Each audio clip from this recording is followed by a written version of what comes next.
미국 국방부가 발칵 뒤집혔습니다. 600만 명. 예산 대비 동원 가능 인원 세계 1위. 펜타곤이 대수롭지 않게 넘기려던 한국 예비군 숫자 한 줄에 나토 동맹국 전력 평가표가 통째로 흔들렸습니다. 독일은 무너졌고 프랑스는 줄었고 일본은 턱없이 부족했습니다. 그런데 한국만 달랐습니다. 57년 동안 단 한 번도 멈추지 않은 예비군 체계. 숫자가 잘못된 것 아니냐는 의심이 쏟아졌습니다. 그리고 48시간 뒤 한국을 비웃던 미국 분석관은 보고서 첫 줄을 스스로 지워야 했습니다. 그 충격적인 전말을 지금 공개합니다. 안녕하세요. 감동라이프입니다. 오늘도 찾아와 주셔서 감사합니다. 시작하기 전에 구독과 좋아요를 눌러주시면 큰 힘이 됩니다. 그럼 오늘 준비한 이야기 시작했습니다. 저는 데니얼 코너입니다.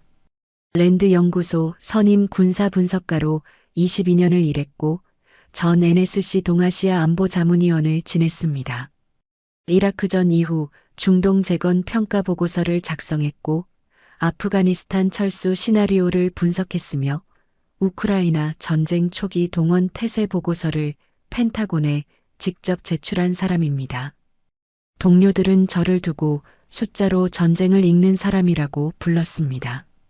저는 그 말이 가장 높은 수준의 칭찬이라고 생각했습니다. 분석관이란 감정이 아니라 데이터로 말해야 한다고 믿었으니까요. 22년 동안 그 믿음이 저를 지탱해줬고 단 한 번도 틀린 적이 없다고 자신했습니다. 그리고 그 믿음이 48시간 만에 산산이 부서졌습니다. 한국이라는 나라 앞에서, 그것도 제가 가장 가볍게 여겼던 숫자 앞에서 2025년 3월 초였습니다. 워싱턴 DC의 날씨는 아직 차가웠고 펜타곤 외벽에는 회색 구름이 낮게 깔려 있었습니다. 저는 국방부 예산관리국 부국장 리처드 벤스에게서 긴급 호출을 받았습니다. 인도태평양 유사시 시나리오 대비 주요 동맹국 예비전력 동원 태세를 48시간 안에 평가의 보고서로 제출하라는 지시였습니다.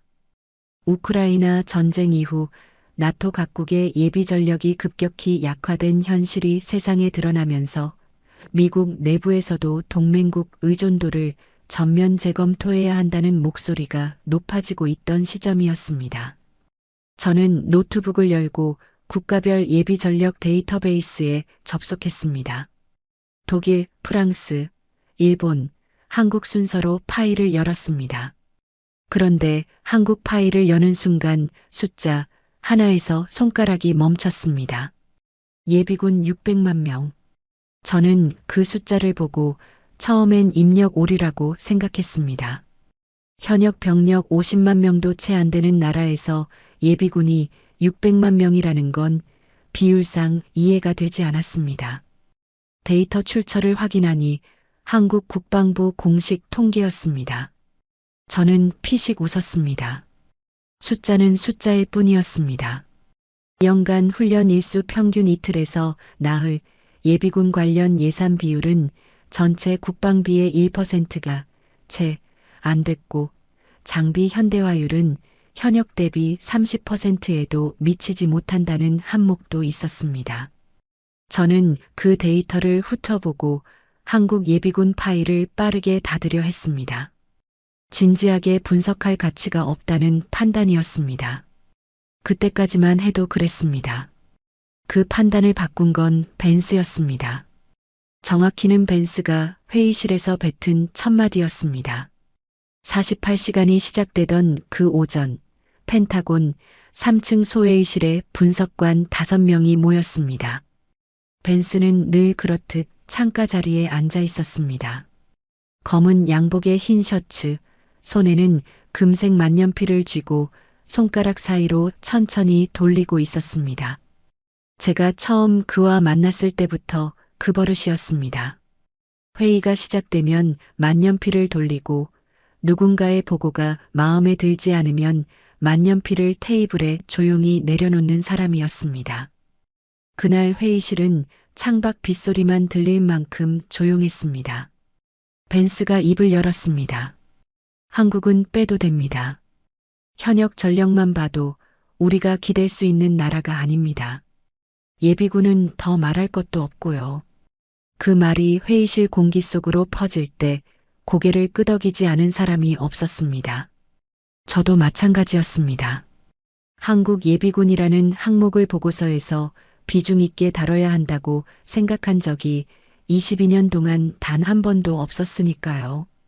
국방 예산, 현역 병력, 장비 현대화율.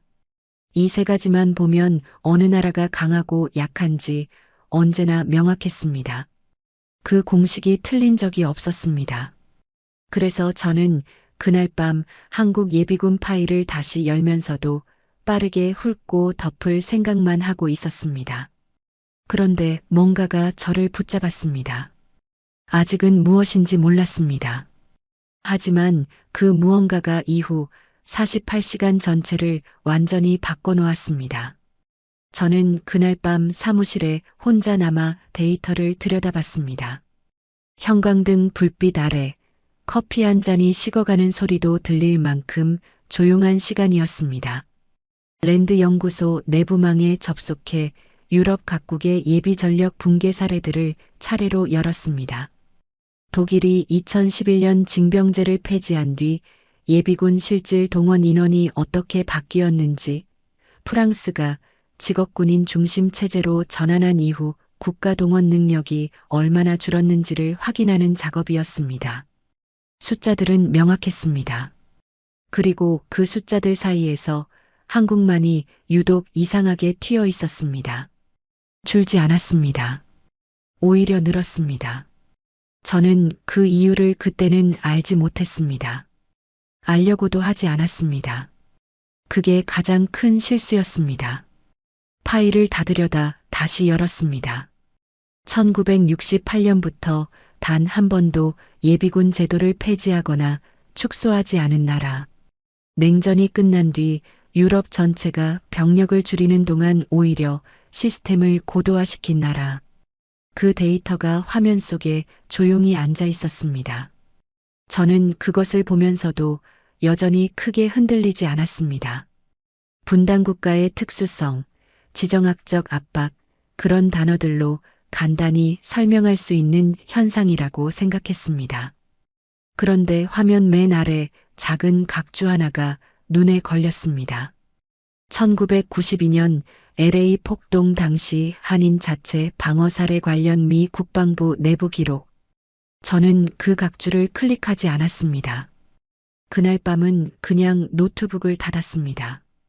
아직 이틀이 남아 있었습니다.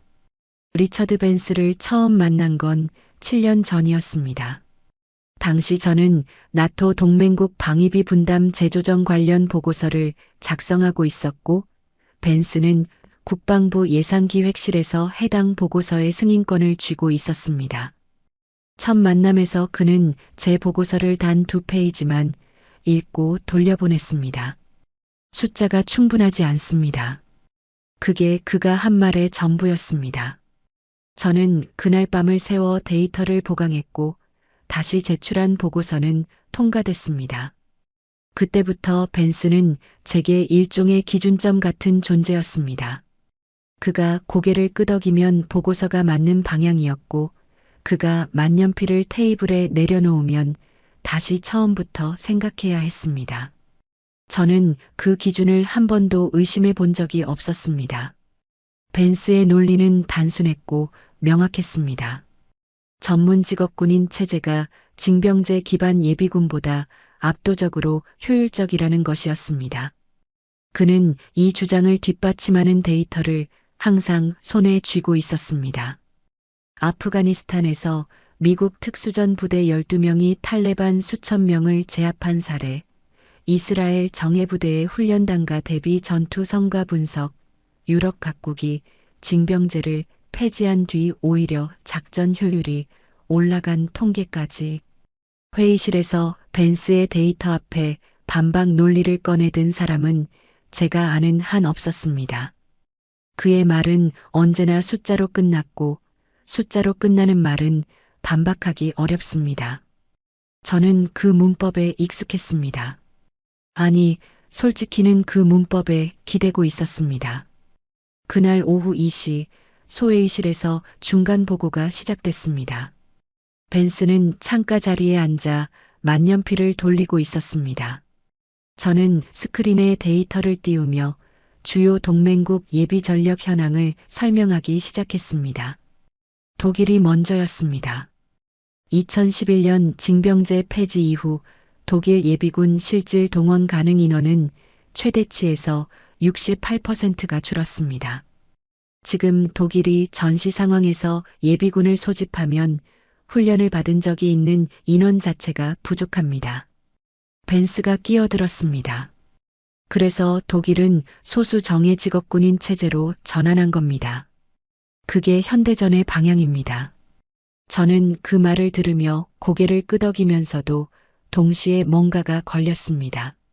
독일이 직업군인 체제로 전환한 것은 맞습니다.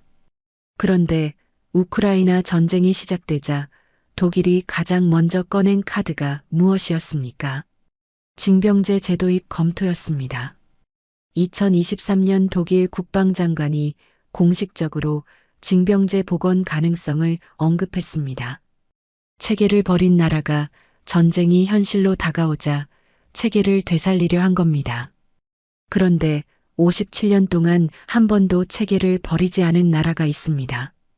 저는 그 말을 입 밖에 내지 않았습니다. 아직은 때가 아니었습니다. 저는 잠깐 멈췄습니다. 틀린 말이 아니었습니다. 프랑스도 비슷한 흐름이었습니다. 냉전 이후 프랑스 예비 전력은 실질적으로 30만 명 수준에서 7만 명대로 축소됐고 이 공백을 특수전 부대 증강으로 메웠습니다. 숫자는 명확히 그 방향을 가리키고 있었습니다. 저는 계속 발표했습니다. 일본 자위대 예비역은 명목상 5만여 명이지만 실질 즉응 가능 인원은 절반에도 미치지 않습니다.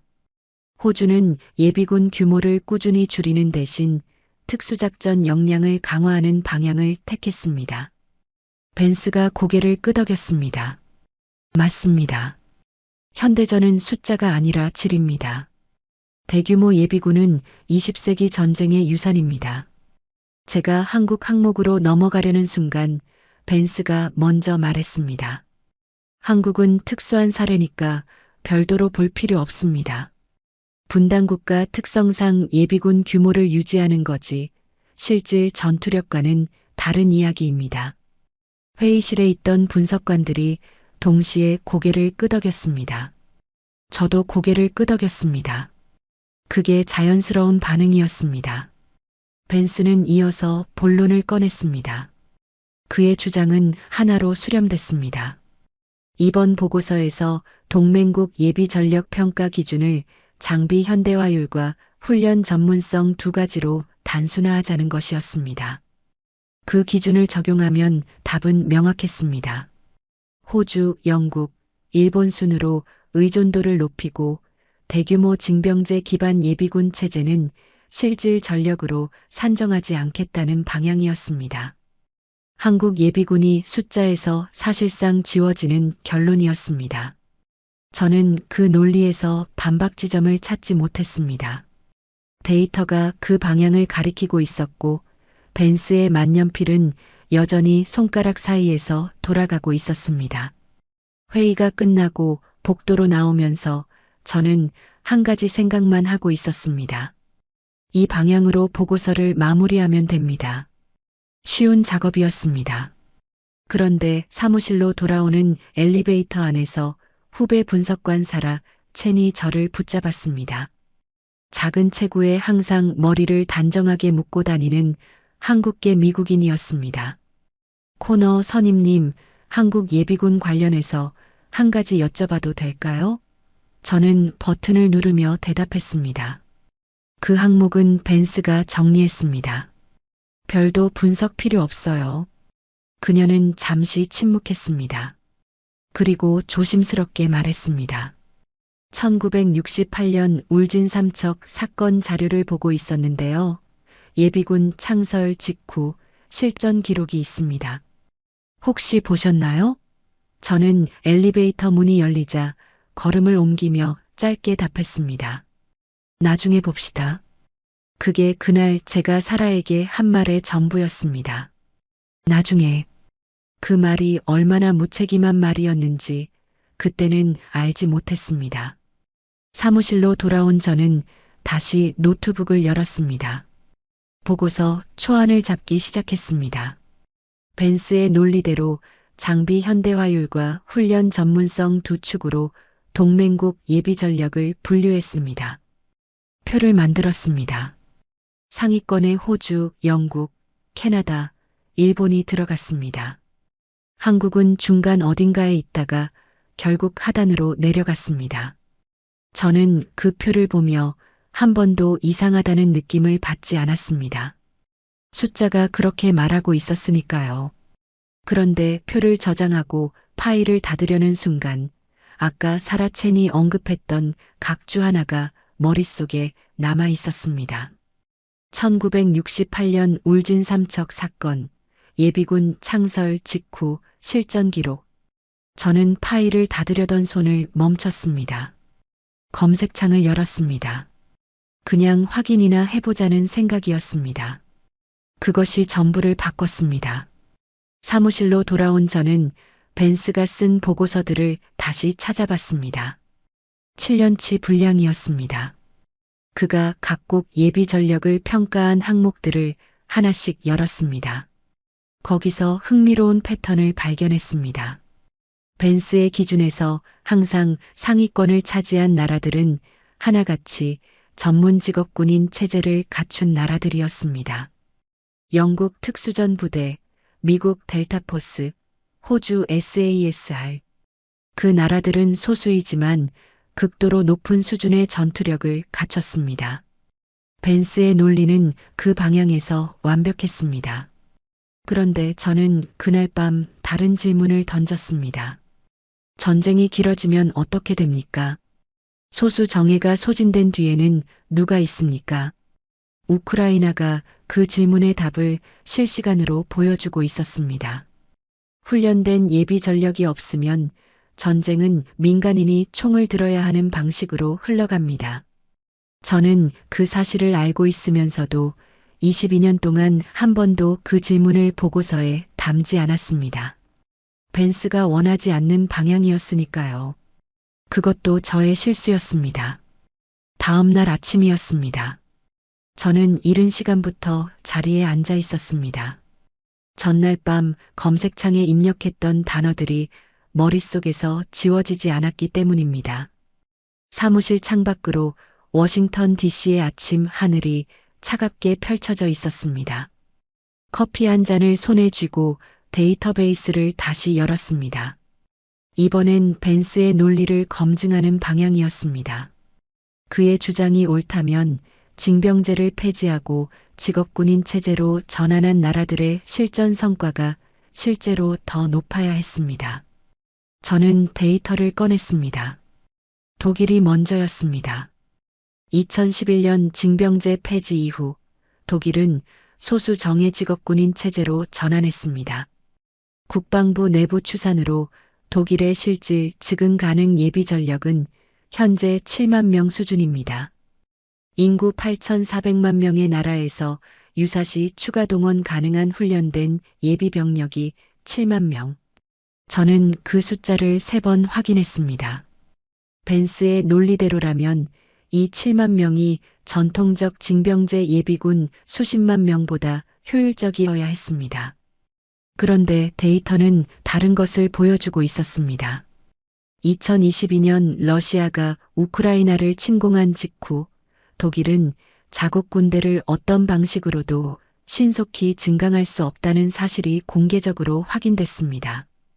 전차 포탄 비축량은 이틀치 분량이었고 예비 병력 소집 체계는 수십 년 동안 실제로 작동한 적이 없었습니다.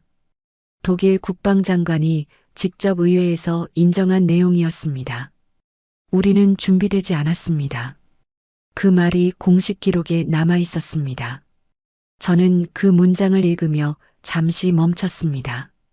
숫자가 가리키는 방향이 벤스의 주장과 같은 방향이 아닐 수도 있다는 생각이 처음으로 스쳤습니다. 프랑스 데이터도 비슷했습니다. 냉전 종식 이후 프랑스는 예비군 체계를 대폭 축소했습니다. 1996년 징병제 중단 이후 현재 예비군 인원은 약 7만 5천 명입니다. 국가 동원 훈련을 실시한 마지막 연도가 2003년이었습니다.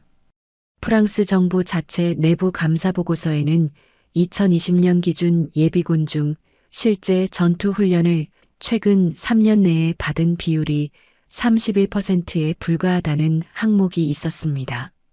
직업군인 체제가 효율적이라는 명제는 평시에는 틀리지 않습니다.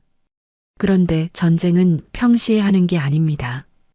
그리고 전쟁은 예고 없이 옵니다. 2022년 2월 24일 새벽 러시아 탱크가 우크라이나 국경을 넘었습니다. 그날 아침 우크라이나 정부가 예비군을 소집했을 때 나타나야 할 사람들이 어디에 있었는지 저는 알고 있었습니다. 훈련을 받은 적이 없는 사람들이었습니다. 체계가 무너진 나라에서는 그런 일이 벌어집니다. 한국은 달랐습니다. 한국의 예비군 훈련 체계는 1968년 창설 이후 단 한 해도 멈춘 적이 없었습니다. 그 57년이 무엇을 만들어냈는지 저는 그날 밤 처음으로 진지하게 생각했습니다. 그 간단한 사실을 저는 데이터 앞에서 처음으로 제대로 직면했습니다. 그리고 이 시점에서 저는 다시 한국 파일을 열었습니다.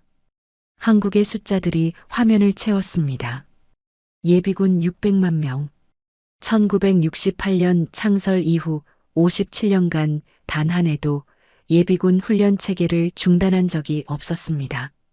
연간 훈련 이수율은 97.3%였습니다. 유럽의 어떤 징병제 국가가 최전성기에도 달성하지 못한 수치였습니다. 저는 그 항목에서 손가락이 다시 멈췄습니다. 97.3%. 이 숫자는 어디서 나오는 걸까? 저는 항목을 클릭했습니다. 훈련 실제 참가율이었습니다. 매년 소집 통지를 받은 예비군 대상자 중 실제로 훈련에 참가하는 비율 97.3%. 저는 그 숫자를 다시 봤습니다. 유럽 국가들은 이 수치를 달성하기 위해 처벌 조항까지 만들었지만 실패했습니다. 한국은 그냥 되고 있었습니다. 왜? 저는 처음으로 그 질문을 진지하게 던졌습니다. 그리고 그 질문이 저를 벤스와의 충돌로 끌고 갔습니다. 오후 3시 회의실에 다시 모였습니다. 저는 새로 정리한 비교 데이터를 가져갔습니다. 벤스는 만년필을 돌리며 기다리고 있었습니다. 저는 스크린에 표 하나를 띄웠습니다. 독일, 프랑스, 영국의 예비 전력 실질 동원 가능 인원과 한국 예비군 수치를 나란히 놓은 것이었습니다. 벤스가 표를 보며 말했습니다. 숫자는 알겠습니다. 그런데 훈련질이 문제 아닙니까? 저는 대답했습니다. 맞습니다. 그런데 벤스 부국장님, 한국 예비군 훈련 이수율이 97.3%라는 항목을 보셨습니까? 훈련 자체가 이루어지지 않는 나라와 훈련이 매년 실제로 돌아가는 나라는 다른 문제입니다. 벤스의 만년필 돌리는 속도가 살짝 느려졌습니다. 저는 그 변화를 놓치지 않았습니다. 아직은 그게 전부였지만 처음으로 뭔가가 달라지는 순간이었습니다. 벤스가 반박했습니다. 훈련을 받는다고 전투력이 생기는 건 아닙니다. 현대전은 장비입니다. 드론 하나가 보병 소대를 무력화하는 세상에서 구식 장비를 든 예비군 숫자가 무슨 의미가 있습니까? 저는 잠시 멈췄습니다. 그 논리도 틀리지 않았습니다. 그런데 저는 그날 밤 찾아놓은 각주를 기억하고 있었습니다. 아직 꺼내지 않은 카드가 있었습니다. 그 카드를 꺼내기 전에 한 가지가 더 필요했습니다. 사라 첸이 저녁 무렵 자료를 가지고 왔습니다. 손에 파일 하나가 들려 있었습니다. 코너 선임님, 제가 어제 말씀드린 것 정리해 왔습니다. 저는 그것을 받아들었습니다. 표지에는 한 줄이 적혀 있었습니다. 1968년 10월 울진 삼척. 저는 파일을 열었습니다. 벤스의 반박에 저는 그날 당장 완전한 답을 내놓지 못했습니다. 회의실을 나오면서 뒷목이 당겼습니다. 22년 동안 벤스의 논리에 막힌 적이 없었는데 이상하게도 이번엔 무언가가 걸렸습니다. 단순히 숫자가 커서가 아니었습니다. 97.3%라는 훈련 이수율이 왜 가능한지를 저는 아직 설명할 수 없었습니다. 그리고 그것을 설명하지 못하면 벤스의 논리를 이길 수 없었습니다. 저는 엘리베이터 안에서 살아 체내 파일을 다시 생각했습니다. 울진 삼척?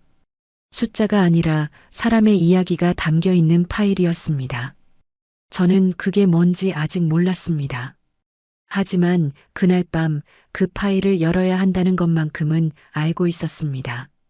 사무실로 돌아온 저는 파일을 펼쳤습니다.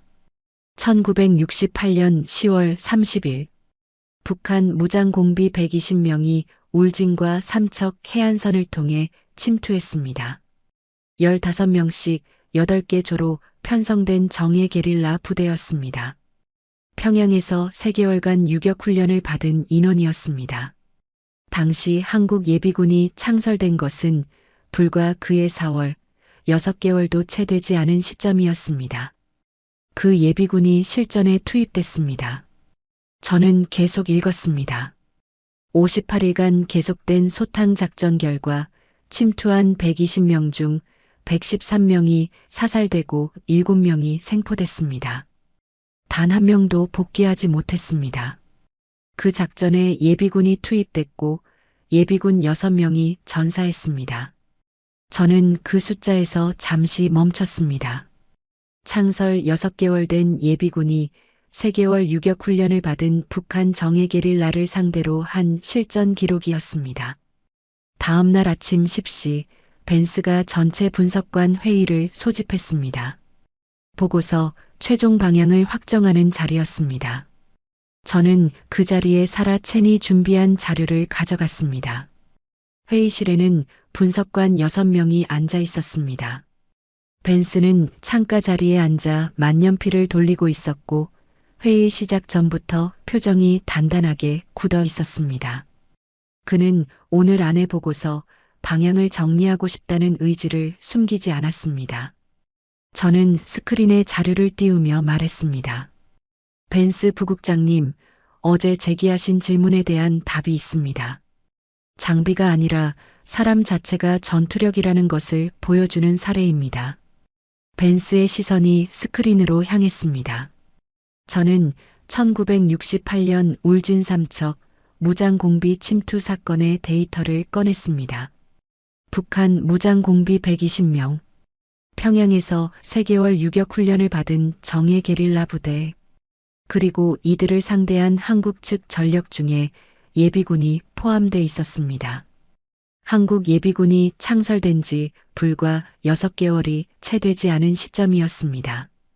58일간의 소탕 작전 결과 120명 중 113명 사살, 7명 생포, 전원 소탕.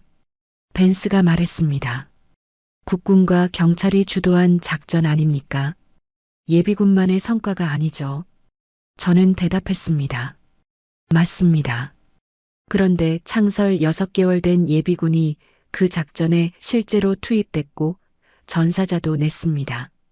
직업군인이 아니었습니다. 평소엔 논밭을 갈고 가게를 운영하던 사람들이었습니다. 벤스가 잠시 입을 닫았습니다. 만년필이 멈췄습니다. 벤스가 다시 반격했습니다. 1968년 사례는 냉전 시대의 특수한 상황입니다.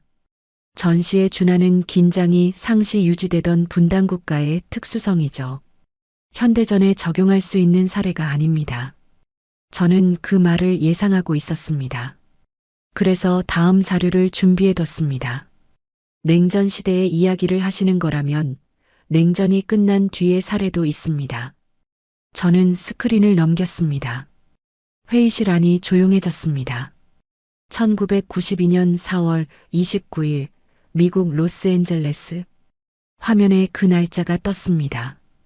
벤스의 눈이 스크린으로 향했습니다. 만년필을 돌리던 손이 다시 멈췄습니다. 이번엔 더 오래 멈췄습니다. 벤스가 물었습니다.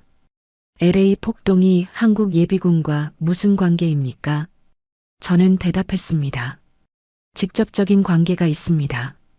그 자리에 있던 사람들이 한국 예비역이었으니까요. 회의실의 공기가 미묘하게 달라졌습니다. 벤스가 팔짱을 꼈습니다. 그의 오른손 검지가 왼쪽 팔뚝을 두드리기 시작했습니다. 만년필은 테이블 위에 놓여 있었습니다. 저는 계속 말했습니다. 1992년 4월 29일 오후 4시 17분 LA 한인타운에서 경찰이 전면 철수했습니다. 무장한 폭도들이 몰려오고 있었습니다. 그 순간 총을 든 사람들이 건물 옥상으로 올라갔습니다. 세탁소 주인, 마트 사장, 식당 주인이었습니다. 평소에는 이웃이었고 오늘은 아버지였던 사람들이었습니다. 그리고 4시간 뒤 그 골목에는 어떤 전문 군인도 혀를 내두를 만한 방어선이 완성돼 있었습니다. 벤스가 말했습니다.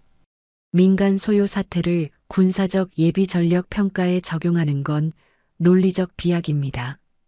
저는 대답했습니다. 비약이 아닙니다. 그 자리에 올라간 사람들의 공통점이 있습니다. 벤스 부국장님, 그들 대부분이 1970년대와 80년대에 한국에서 군복무를 마친 예비역이었습니다. 냉전이 가장 첨예했던 시절, 전면전이 내일 터져도 이상하지 않던 극도의 긴장 속에서 30개월 가까이 훈련을 받은 사람들이었습니다. 그들이 미국에 이민 와서 세탁소를 운영하고 있었습니다. 스위치가 꺼진 채로. 그런데 위기가 오자 스위치가 켜졌습니다. 벤스의 팔짱이 천천히 풀렸습니다. 테이블 위에 만년필을 집어들었다가 다시 내려놨습니다. 회의실에 짧은 침묵이 흘렀습니다. 벤스가 반박을 준비하는 사이 저는 다음 자료를 미리 꺼냈습니다. 그날 옥상에 올라간 사람들이 무엇을 했는지 기록한 미 국방부 내부 문서였습니다. 현장에 뒤늦게 도착한 미 제7보병사 장성이 한인타운의 방어선을 직접 보고 남긴 평가가 첨부돼 있었습니다. 정규 특수부대가 설계한 것처럼 완벽한 방어선이었다. 미 국방부 기록에 실제로 남아있는 평가였습니다. 저는 그 문장을 스크린에 크게 띄웠습니다. 벤스는 그것을 오래 바라봤습니다. 회의실의 다른 분석관들도 아무 말을 하지 않았습니다. 저는 말했습니다. 그들은 교차 사격이 가능한 지점을 본능적으로 찾았습니다. 모래주머니 엄폐물을 쌓았습니다. 한국어로 교신했습니다. 폭도들이 경찰 무선을 도청하고 있을 때 한국어는 완벽한 암호였습니다. 비상대책회의부터 방어선 완성까지 걸린 시간 4시간이었습니다. 소집 명령도 없었고 예산도 없었고 누가 시킨 것도 아니었습니다. 벤스가 말했습니다. 그건 개인의 군사 경험이지 예비군 시스템의 결과가 아닙니다. 저는 대답했습니다. 그 개인들이 어디서 그 경험을 얻었습니까? 한국의 예비군 훈련에서 얻었습니다. 그 훈련이 수십 년 뒤 미국 땅에서 국가의 동원령 없이 급여도 없이 자연스럽게 작동했습니다. 이게 시스템의 결과가 아니라면 무엇입니까? 벤스는 대답하지 않았습니다. 만년필을 집어들었다가 다시 테이블에 내려놨습니다. 그게 두 번째였습니다. 저는 이때까지 그 동작이 2번 반복되는 것을 한 번도 본 적이 없었습니다. 그날 회의는 결론을 내지 못한 채 끝났습니다. 벤스가 자리에서 일어나며 말했습니다. 내일까지 각자 추가 자료를 가져오십시오. 그 말이 끝나자마자 회의실 문이 닫혔습니다. 저는 자리에 남아 스크린을 바라봤습니다. 미 국방부 기록에 남아있는 그 문장이 아직 화면에 떠 있었습니다. 정규 특수부대가 설계한 것처럼 완벽한 방어선. 세탁소 주인과 식당 사장이 4시간 만에 완성한 방어선에 붙은 평가였습니다. 사라 첸이 자료를 정리하며 조용히 말했습니다. 코너 선임님, 아직 꺼내지 않은 것이 있습니다. 저는 그녀를 바라봤습니다. 그녀의 손에 또 다른 파일이 들려 있었습니다. 더 오래된 이야기였습니다. 1400년이 담긴 이야기였습니다. 사라 첸이 건넨 파일의 첫 페이지에는 고구려라는 두 글자가 적혀 있었습니다. 저는 처음엔 이것이 지금 우리가 하는 보고서와 무슨 관련이 있는지 이해하지 못했습니다. 그런데 읽기 시작하자 멈출 수가 없었습니다. 고구려 시대에는 경당이라는 제도가 있었습니다. 전국 방방곡곡에 세워진 교육기관으로 평민 청년들이 평소에는 학문을 닦으면서 동시에 소부대 전술 훈련을 몸에 새기는 구조였습니다. 오늘날의 언어로 표현하면 평시의 교육과 전시의 예비군 훈련을 하나의 시스템으로 통합한 것이었습니다. 저는 그 대목에서 잠시 멈췄습니다. 평시 교육과 전시 훈련의 통합. 그것이 1400년 전에 이미 설계돼 있었다는 이야기였습니다. 파일을 계속 읽었습니다. 고구려의 이 경당제도는 고려 시대로 이어졌습니다. 고려 관군 30만이었습니다. 당시 고려 인구의 약 10%에 해당하는 규모였습니다. 그리고 이 예비 전력은 직업별로 보직이 배정됐습니다. 대장장이와 장인은 무기 제조부대로, 목수는 공병부대로, 상인은 군수보급부대로, 평소에는 각자의 직업으로 살다가 전쟁이 터지면 즉시 보직에 맞게 투입되는 구조였습니다. 저는 그 설명을 읽으며 등이 서늘해지는 느낌을 받았습니다. 1000년 전에 이미 현대적 예비군 개념의 원형이 작동하고 있었습니다. 저는 페이지를 넘겼습니다. 광군이 창설된 지 수십 년 후 거란이 고려를 침공했습니다. 그리고 광군이 거란의 보급선을 끊는 동안 강감찬 장군이 귀환로를 차단해 구주대첩의 승리를 이끌었습니다. 침공 군대 10만 명 중에서 살아서 돌아간 숫자가 수천 명에 불과했다는 기록이 있습니다. 그 승리의 한 축을 담당한 것이 평범한 대장장이와 목수와 상인들이었습니다. 저는 그 문장을 읽으며 1992년 LA 한인타운의 옥상을 떠올렸습니다. 세탁소 주인과 마트 사장이 4시간 만에 방어선을 완성한 그 장면. 1000년의 시간이 흘렀지만 그 원리가 같았습니다. 저는 처음으로 이 나라의 무언가를 감각으로 이해하기 시작했습니다. 숫자로는 설명이 안 되는 것이 있었습니다. 사라 첸이 조용히 말했습니다. 한국 예비군이 1968년 창설된 건 맞습니다. 그런데 그 안에 들어간 사람들의 역사는 1400년입니다. 저는 그 말을 들으며 한동안 아무 말도 하지 못했습니다. 그녀의 말이 정확히 무엇을 의미하는지는 이해했습니다. 그런데 그것을 보고서에 어떻게 반영해야 하는지가 문제였습니다. 벤스는 데이터를 요구하는 사람입니다. 1400년의 역사라는 말을 들으면 감상이라고 잘라낼 사람이었습니다. 저는 파일을 접었습니다. 내일 회의가 남아 있었습니다. 그리고 저에게는 이것을 데이터로 바꿀 시간이 하룻밤밖에 없었습니다. 그런데 그 하룻밤에 아직 꺼내지 않은 마지막 사례가 기다리고 있었습니다. 저는 새벽 2시까지 자료를 읽었습니다. LA 폭동 관련 미 국방부 내부 기록 전문이었습니다. 보고서 뒤편에는 당시 현장에 있던 한인 1세대들의 증언이 첨부돼 있었습니다. 한 사람의 증언이 눈에 멈췄습니다. 1970년대 한국 군대에서 특공 훈련을 받았습니다. 제대하고 미국에 왔습니다. 20년을 살면서 그 훈련이 무슨 소용인지 잊고 있었습니다. 그런데 그날 불이 보이는 순간 몸이 먼저 움직였습니다. 생각이 아니었습니다. 저는 그 문장을 3번 읽었습니다. 생각이 아니었습니다. 몸이 먼저 움직였다. 그것이 체질이었습니다. 20년이 지나도 사라지지 않는 체질. 아무리 오랜 시간이 흘러도 위기가 오면 켜지는 스위치. 저는 그 스위치가 한 개인의 것이 아니라는 것을 그제야 이해했습니다. 그것은 세대를 거쳐 전해지는 무언가였습니다. 그리고 그 무언가가 어디서 시작됐는지를 사라 체네 파일이 알려줄 예정이었습니다. 저는 자정이 넘도록 사무실에 앉아 있었습니다. 워싱턴 DC의 밤거리 불빛이 창밖으로 가물가물 보였습니다. 저는 검색창을 열었습니다. 2007년 12월 대한민국 충청남도 태안. 제가 입력한 검색어는 그것이었습니다. 결과가 화면을 가득 채웠습니다. 사상 최악의 기름 유출 사고였습니다.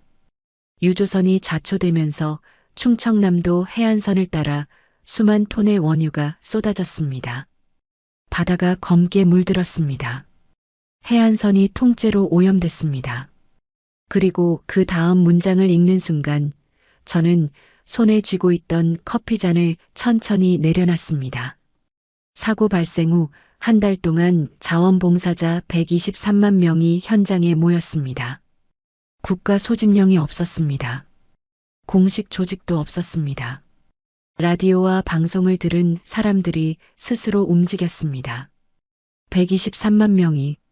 저는 그 숫자를 2번 읽었습니다. 그리고 다음 항목을 봤습니다. 유네스코는 이 자원봉사 기록을 세계 기록유산에 등재했습니다. 더 놀라운 건 현장에서 벌어진 일이었습니다. 123만 명이 아무런 지시 없이 도착했지만 현장에서 스스로 구역을 나누고 작업을 분담하고 물자 흐름을 통제했습니다. 외신들은 그 광경을 보고 마치 거대한 군사작전을 보는 것 같다고 표현했습니다. 저는 그 문장을 읽으며 처음으로 눈시울이 뜨거워지는 것을 느꼈습니다. 22년 동안 단 한 번도 없었던 감각이었습니다. 저는 파일을 덮지 않았습니다. 계속 읽었습니다. 태안 현장의 기록이 이어졌습니다. 자원봉사자 중에는 수백 킬로미터를 밤새 운전해서 온 사람들도 있었습니다. 소집 명령이 없었습니다. 급여가 없었습니다. 공식 연락망도 없었습니다. 그냥 뉴스를 보고 스스로 왔습니다. 저는 그 대목에서 1992년 LA 폭동의 기록을 다시 떠올렸습니다. 총성이 울리자 수백 킬로미터 밖에서 재미 해병대 전우회 회원들이 트럭에 올라 한인타운으로 달려왔다는 기록이 있었습니다. 같은 원리였습니다. 위기 앞에서 국가의 명령을 기다리지 않고 스스로 움직이는 사람들. 재난에서도 전쟁에서도 같은 방식으로 작동하는 사람들. 그게 600만 명이었습니다. 저는 자리에서 일어나 창가로 걸어갔습니다. 워싱턴의 밤이 내려다 보였습니다. 제 손이 유리창에 닿았습니다. 차가웠습니다. 그리고 단단했습니다.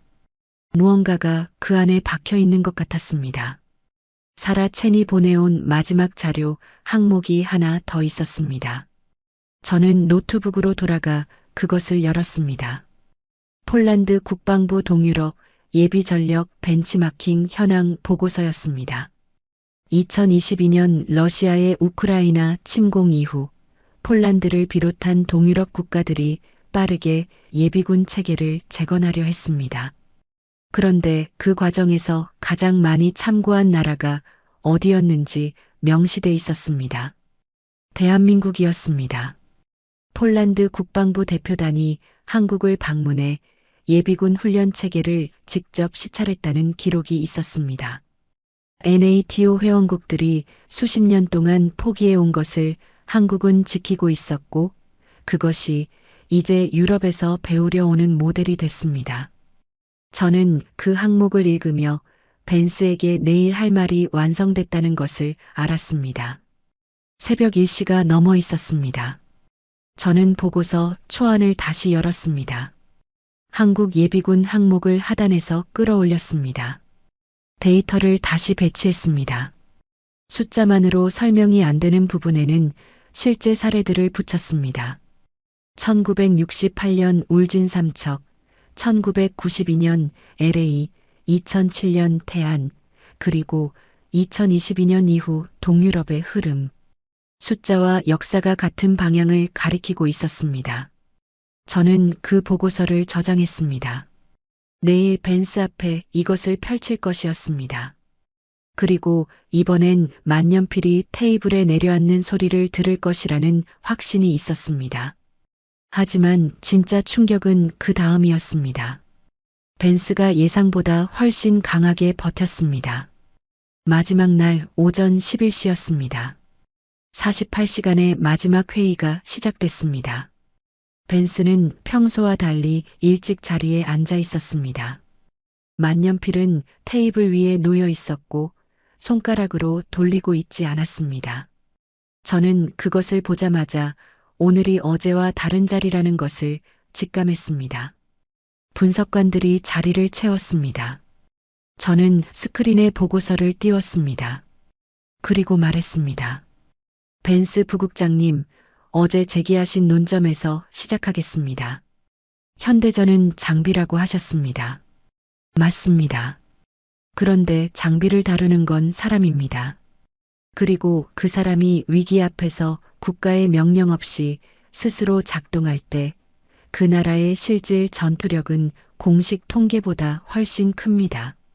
저는 태안 자원봉사 123만 명 데이터를 화면에 올렸습니다.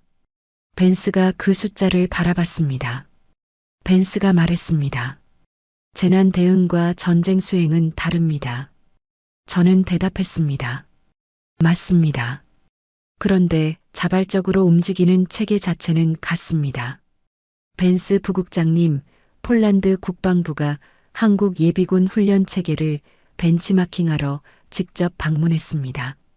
나토 회원국이 우크라이나 전쟁 이후에 한국을 배우러 왔습니다.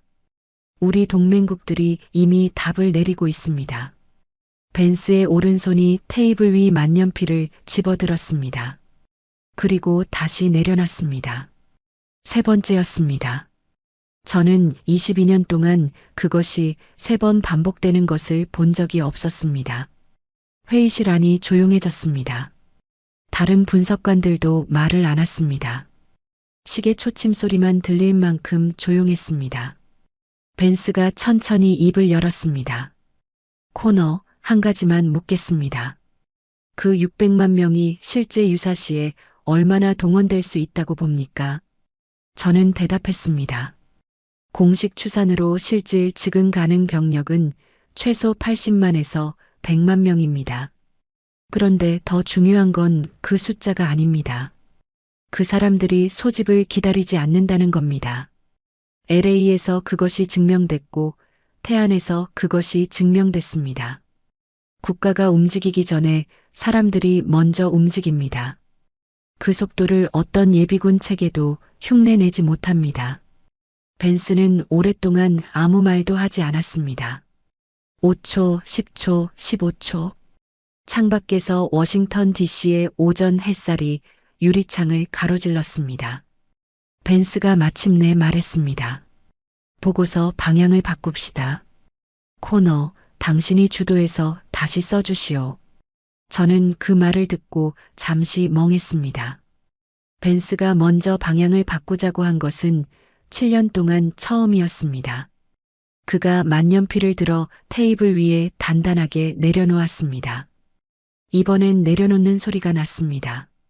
탁! 작지만 분명한 소리였습니다. 저는 고개를 숙였습니다. 눈가가 뜨거워졌습니다. 회의실 안이 아무 말도 없었습니다. 그 침묵이 어떤 박수보다 무거웠습니다. 그리고 그 순간 이후 보고서는 처음부터 다시 쓰이기 시작했습니다. 그런데 진짜 충격은 그 다음이었습니다. 보고서가 공개된 뒤 쏟아진 반응이었습니다. 저는 보고서를 다시 쓰면서 벤스와 2번 더 대화했습니다. 그는 제가 처음 예상한 것보다 훨씬 더 많은 질문을 했습니다. 그 질문들이 단순한 검증이 아니라는 것을 알 수 있었습니다. 그는 이미 이 방향이 맞다는 것을 알고 있었고 그것을 공식적으로 받아들이기 위한 과정을 밟고 있었습니다. 벤스 부국장님, 왜 처음부터 이 방향을 보지 않으셨습니까? 저는 감히 그 질문을 던졌습니다. 벤스는 잠시 창밖을 바라봤습니다. 그리고 말했습니다. 봤습니다. 그런데 숫자로 증명이 안 됐습니다. 당신이 증명해 줬습니다. 저는 그 말을 듣고 한동안 아무 말도 하지 못했습니다. 벤스도 알고 있었습니다. 그런데 보고서에 담을 수 없었던 것은 데이터가 없었기 때문이었습니다. 저는 그 데이터를 48시간 동안 찾은 겁니다. 그게 제가 한 일의 전부였습니다. 보고서가 완성된 날 저녁 벤스가 처음으로 퇴근 후 저를 불러 커피 한 잔을 했습니다. 7년 만에 처음이었습니다. 그가 말했습니다. 코너, 한 가지 물어봐도 되겠습니까? 저는 고개를 끄덕였습니다. 한국 예비군이 실제 유사시에 작동한다는 것을 당신은 확신합니까? 저는 잠시 생각했습니다. 그리고 대답했습니다. 이미 작동했습니다. 1968년에, 1992년에, 2007년에 국가가 선언한 전쟁이 아니었지만 그때마다 작동했습니다. 다음번에도 작동할 겁니다. 벤스는 커피잔을 들었습니다. 그리고 말했습니다. 그렇다면 이 보고서는 맞습니다. 저는 그 말이 7년 동안 그에게서 들은 가장 무거운 말이라고 생각했습니다. 맞습니다. 단 2글자였지만 그 안에 모든 것이 담겨 있었습니다.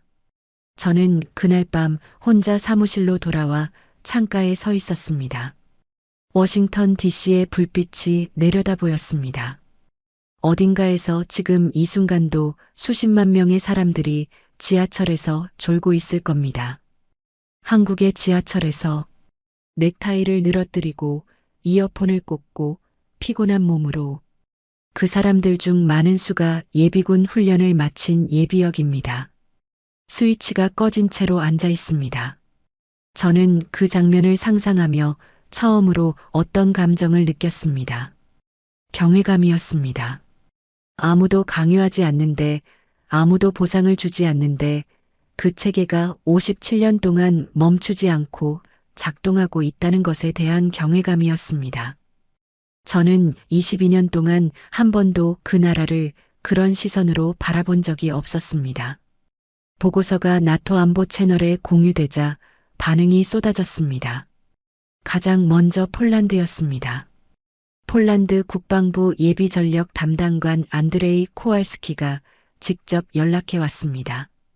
그는 우크라이나 전쟁 이후 폴란드의 예비군 체계를 재건하는 책임을 맡고 있었습니다. 러시아와 국경을 맞댄 나라로서 예비 전력의 실질적 의미를 가장 절박하게 이해하는 사람이었습니다. 그가 말했습니다. 코너 박사님, 우리가 찾던 게 이겁니다. 수치가 아니라 체계와 문화입니다. 한국 예비군이 그 2가지를 동시에 가진 유일한 사례입니다. 저는 그 말을 들으며 벤스가 처음으로 보고서 방향을 바꾸자고 했을 때의 그 침묵이 다시 귓속에서 울리는 것을 느꼈습니다. 핀란드 국방부에서도 연락이 왔습니다. 핀란드는 오랫동안 징병제를 유지해온 나라입니다. 그들은 한국 예비군 시스템과 자국 예비군 시스템의 공통점과 차이점을 분석한 자체 보고서를 보내왔습니다. 에스토니아, 라트비아도 비슷한 문의를 보냈습니다. 이스라엘 방위부는 공식 연구 협력 제안을 해왔습니다. 저는 그 반응들을 하나씩 읽으면서 한 가지 사실을 다시 확인했습니다. 우크라이나 전쟁이 유럽에 가르쳐준 교훈은 하나였습니다. 평시에 준비된 예비 전력만이 실전에서 작동한다. 그리고 그 교훈을 가장 오래, 가장 꾸준하게 실천해 온 나라가 한국이었습니다. 그것을 유럽 전체가 이제 알게 됐습니다. 30년 넘게 아무도 주목하지 않았던 그 나라를 코왈스키가 다시 연락해 왔습니다. 이번엔 공식 문서였습니다. 폴란드 국방부가 한국 국방부의 예비군 훈련 체계 공식 교류 협정을 제안한다는 내용이었습니다. 저는 그 문서를 벤스에게 전달했습니다. 벤스는 잠시 그것을 바라보다가 짧게 말했습니다. 잘했습니다, 코너. 그게 전부였습니다. 그 두 마디에 7년이 담겨 있었습니다. 저는 그날 밤 사무실을 나오면서 처음으로 한국이라는 나라를 제대로 바라봤다는 생각이 들었습니다. 22년 동안 데이터를 읽어왔지만 데이터 뒤에 있는 사람들을 한 번도 본 적이 없었습니다. 그것이 저의 가장 큰 실수였고 이번 48시간이 그것을 처음으로 가르쳐 줬습니다.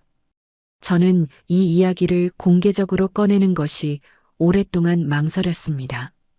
22년 경력의 분석관이 48시간 동안 생각을 바꿨다는 것이 어떻게 들릴지 몰랐습니다.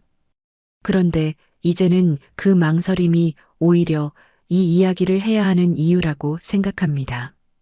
저처럼 숫자만 봐온 사람이 바뀌었다는 것을, 한국이라는 나라의 진짜 힘이 어디서 오는지를, 그것을 알아야 한다고 생각합니다. 데이터는 표면을 보여줍니다. 그런데 표면 아래에 무엇이 있는지는 다른 방식으로만 볼 수 있습니다. 저는 그 방법을 48시간 동안 배웠습니다. 코왈스키와 나눈 마지막 대화가 있었습니다. 그가 물었습니다. 코너 박사님, 한국 예비군 시스템을 한마디로 정의하면 뭐라고 하시겠습니까? 저는 잠시 생각했습니다. 그리고 대답했습니다. 시스템이 아닙니다. 문화입니다. 나토가 수조 원을 들여도 복제할 수 없는 이유가 거기 있습니다. 코왈스키가 잠시 침묵했습니다. 그리고 말했습니다. 정확합니다. 저도 그렇게 생각합니다. 그 문화가 지금 이 순간도 600만 명 안에 살아있다는 것이 무섭습니다. 저는 그 말을 들으며 처음으로 생각했습니다. 무섭다고. 그런데 저는 그 무서움 안에서 무언가 다른 감정도 느꼈습니다. 경이로움이었습니다. 그로부터 한 달이 지났습니다. 랜드 연구소 내부에서 한국 예비군 시스템 연구 프로젝트가 공식 승인됐습니다. 벤스가 직접 서명한 승인서였습니다. 저는 그 문서를 받아들고 한참을 그 자리에 서 있었습니다. 7년 전 벤스가 제 첫 보고서를 2페이지만 읽고 돌려보냈을 때를 기억했습니다. 숫자가 충분하지 않습니다. 그 말을 들은 이후 저는 항상 숫자를 더 많이 모으는 방향으로 일했습니다. 그런데 이번엔 숫자가 아니었습니다. 사람이었습니다. 1968년 울진 삼척의 예비군, 1992년 LA의 세탁소 주인, 2007년 태안의 123만 명, 그리고 1000년 전 구주대첩의 대장장이와 목수들. 그 사람들이 결국 벤스의 만년필을 내려놓게 만들었습니다. 저는 데이터로 22년을 일했는데 정작 가장 강한 데이터는 숫자가 아니라 사람이었습니다. 사라 체니 연구팀에 합류했습니다. 그녀가 처음 자료를 건넸을 때 저는 나중에 봅시다 하고 지나쳤습니다. 그 나중이 이틀이 채 안 됐지만 그것이 아니었다면 지금 이 결과도 없었을 겁니다. 저는 그녀에게 사과했습니다. 처음에 제대로 듣지 않아서 미안합니다. 그녀는 웃으며 말했습니다. 선임님이 듣지 않았더라면 지금 이 자리가 없었을 겁니다. 들어주셔서 감사합니다. 그 말이 가슴에 오래 남았습니다. 듣는다는 것의 의미를 22년 만에 다시 배웠습니다. 사라 체니 연구팀에서 처음 발표한 자료에는 제가 미처 보지 못한 항목이 하나 더 있었습니다. 2022년 이후 한국 예비군 훈련에 들어온 조종 과목이 추가됐다는 내용이었습니다. 현역에서 드론 조종을 훈련받은 장병들이 예비역이 되면서 그 역량을 예비군 훈련에서 계속 유지하는 구조였습니다. 저는 그 항목을 보며 벤스가 던진 반박을 떠올렸습니다. 현대전은 장비입니다. 드론 하나가 보병 소대를 무력화하는 세상입니다. 그 말이 틀리지 않았습니다. 그런데 그 드론을 조종하는 사람들이 한국 예비군 안에 이미 들어와 있었습니다. 숫자가 큰 나라가 아니라 숫자 안의 사람들이 계속 진화하는 나라였습니다. 저는 그 사실을 보고서에 추가했습니다. 연구 프로젝트가 시작된 첫 주에 저는 한국에 연락을 취했습니다. 한국 국방부 예비군 정책 담당자와 화상 회의가 잡혔습니다. 스크린 너머로 한국 담당자가 말했습니다. 코너 박사님, 한국 예비군 시스템에 관심을 가져주셔서 감사합니다. 저는 솔직하게 대답했습니다. 관심이 늦었습니다. 22년이 늦었습니다. 화면 너머의 담당자가 잠시 웃었습니다. 지금이라도 보셨으니 충분합니다. 그 말이 짧았지만 저는 그 짧음 안에서 어떤 무게를 느꼈습니다. 지금이라도 한국이라는 나라가 오래 기다려온 것들이 그 두 마디에 담겨 있는 것 같았습니다. 화상 회의가 끝난 뒤 저는 한국 담당자가 말한 한 가지를 오래 생각했습니다. 그는 회의 말미에 이렇게 덧붙였습니다. 한국 예비군 훈련 참가율이 97%를 넘는 이유를 많은 분이 제도적 강제 때문이라고 생각하십니다. 그런데 실제로 훈련에 참가하지 않는 인원에 대한 제재는 상징적인 수준입니다. 그 숫자가 나오는 진짜 이유는 다른 곳에 있습니다. 저는 물었습니다. 어디에 있습니까? 그가 잠시 생각하다가 대답했습니다. 부끄럽기 때문입니다. 하지 않으면 부끄러운 문화입니다. 저는 그 말을 듣고 한참을 멍했습니다. 부끄럽기 때문에 그 감각이 어디서 오는지 저는 그때 처음으로 이해했습니다. 1400년이 만들어낸 감각이었습니다. 이스라엘 방위부의 연구 협력 제안도 왔습니다. 이스라엘은 세계에서 예비군 체계가 가장 잘 갖춰진 나라 중 하나입니다. 그런데 그들이 한국을 배우겠다고 했습니다. 담당자가 말했습니다. 우리 예비군 시스템은 의무입니다. 법으로 강제합니다. 그런데 한국 예비군 시스템은 문화입니다. 그 차이가 결정적입니다. 의무는 강제가 끝나면 사라집니다. 그런데 문화는 강제가 없어도 작동합니다. 우리가 배우고 싶은 건 그 부분입니다. 저는 그 말을 듣고 코왈스키가 살 수 없는 것이라고 했던 말을 다시 떠올렸습니다. 이스라엘도 같은 결론에 도달해 있었습니다. 시스템은 복제할 수 있습니다. 문화는 복제할 수 없습니다. 필리핀 국방부에서도 연락이 왔습니다. 남중국해 긴장이 고조되는 상황에서 자국의 예비 전력 체계를 점검하고 있다는 내용이었습니다. 베트남 국방부도 비공식 채널을 통해 한국 예비군 훈련 체계 관련 자료를 요청했습니다. 저는 이 나라들이 모두 같은 상황에 있다는 것을 알았습니다. 지정학적 긴장 속에서 전쟁이 현실로 다가오는 세계에서 어떻게 예비 전력을 준비해야 하는지를 찾고 있는 나라들이었습니다. 그리고 그 나라들이 같은 방향을 바라보고 있었습니다. 한국이었습니다. 22년 동안 제 보고서에서 한국 예비군 항목이 하단에 있었던 것처럼 이 나라들도 오랫동안 한국을 보지 않았습니다. 그런데 이제 보기 시작했습니다. 22년 동안 아무도 주목하지 않았던 나라가 세계가 배우러 오는 나라가 됐습니다. 그것이 48시간이 가르쳐준 마지막 교훈이었습니다. 랜드 연구소 내부 발표 자리에서 벤스가 마지막으로 한마디를 했습니다. 한국 예비군은 숫자가 아닙니다. 그 말은 제가 48시간 동안 그에게 설득하려 했던 바로 그 말이었습니다.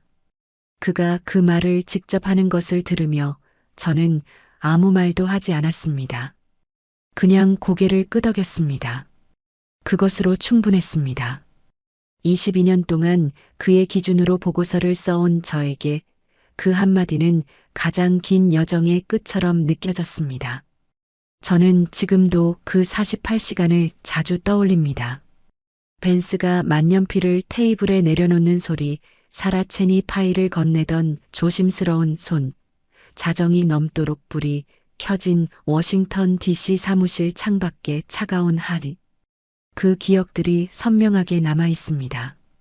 22년 동안 저는 전쟁과 군사력을 숫자로만 읽었습니다. 국방 예산, 병력 규모, 장비 현대화율. 그 세 가지가 전부라고 믿었습니다. 그리고 한국 예비군이라는 항목을 그 기준으로만 보면 언제나 낮은 쪽에 있었습니다. 그런데 그 기준이 틀렸습니다. 정확히는 기준이 불완전했습니다. 숫자 뒤에 있는 사람을 보지 않은 기준이었습니다. 1968년 울진 삼척에서 창설 6개월 만에 실전에 투입된 예비군들. 1992년 LA에서 국가의 명령 없이 옥상으로 올라간 세탁소 주인들. 2007년 태안에서 뉴스를 보고 혼자 차에 올라탄 123만 명. 이들은 모두 같은 사람들이었습니다. 정확히는 같은 방식으로 작동하는 사람들이었습니다. 위기가 오면 스스로 켜지는 사람들. 명령이 없어도, 급여가 없어도, 국가가 부르기 전에 먼저 움직이는 사람들. 그 방식이 고구려 경당에서 시작됐고, 고려 광군 30만으로 이어졌고, 구주대첩에서 작동했고, 지금 이 순간도 600만 명 안에서 잠들어 있습니다. 스위치가 꺼진 채로. 그리고 그 스위치가 켜지는 순간 어떤 숫자도 그것을 막을 수 없습니다.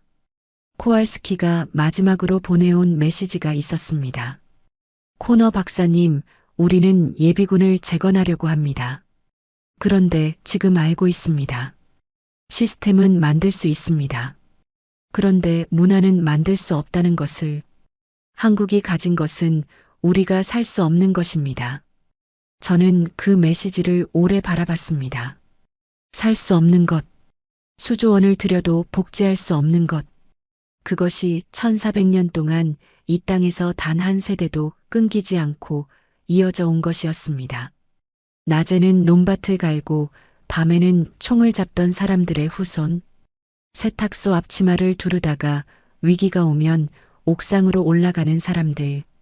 그리고 그 사람들이 지금 지하철에서 졸고 있습니다. 평범한 직장인으로.